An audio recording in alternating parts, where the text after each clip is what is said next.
This is News Bits on Internet Television International, reaching you from our Abuja studios here in Nigeria. Thanks for logging on. I am Oluchi Madu. In the news today, President Jonathan defends purchase of new presidential fleet. EFCC challenges court order against arresting Okereke Onyuke, and protesters block Fashala's convoy on Lekki-Epe Expressway. All these when we come back.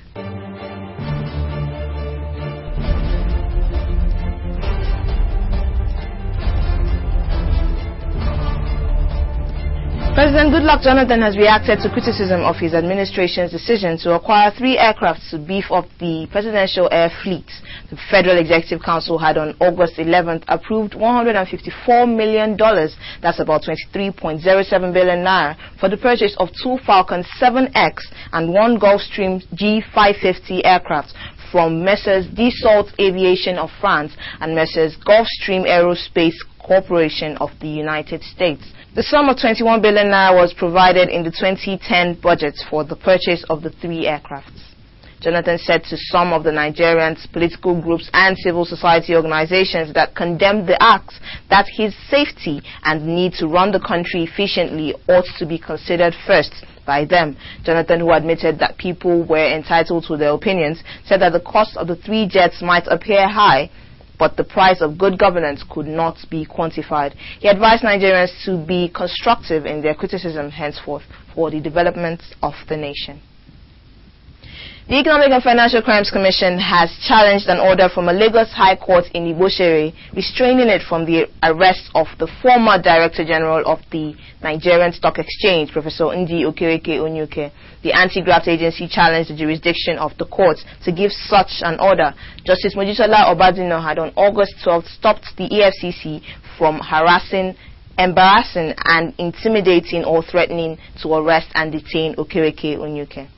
When the case came up on Thursday before a vacation judge, Mr. Godwin Obla, the lawyer to the EFCC, said that the court lacked the jurisdiction to make orders restraining the EFCC from performing its statutory duty of investigation, arrest, and prosecution. The chairman of the Independent National Electoral Commission has indicated his desire to employ corps members during the forthcoming general election in 2011. He made this known during a courtesy visit to the National Youth Service Corps headquarters in Abuja. Our correspondent Shayo Adebumi now reports. The chairman of INEC, Professor Tayo Jega, was warmly received when he visited the National Youth Service Corps headquarters on Thursday in company of some officials of INEC. In his words, "Indeed, it is a homecoming for me.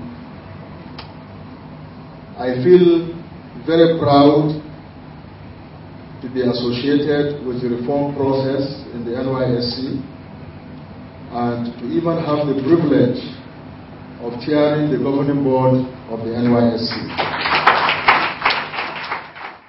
Jega, who was a former chairman of the governing board of NYC, praised the Director General of NYC, Brigadier General M.I. Stiger, for his reforms which has transformed NYC. I want to say that from what I have known, from what I have heard, he certainly is one of the best performing Directors General of the NYC.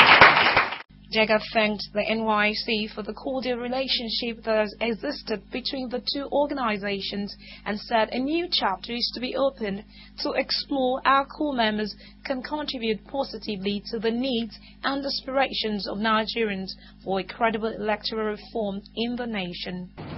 Nigerians want free, fair and credible elections, and we, as a new commission, are determined and are resolved to satisfy these aspirations of Nigerians. In his response, Brigadier General Stiger said adequate security is of paramount and must be provided to every corps member that will be engaged in the election exercise. All these efforts are geared towards a free, fair and credible election, and INEC says it is up to the task with the support of every Nigerian.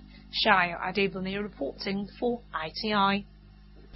Protesters stopped the convoy of the Lagos State Governor Babatunde Fashola on the Lekki-Epe Expressway in Lagos in a bid to resist the planned introduction of toll on the highway. The protesters, under the aegis of Stakeholders Forum on Lekki-Epe Expressway expansion, carried placards and marched from Chevron Roundabout to Jakonde Housing Estate Junction.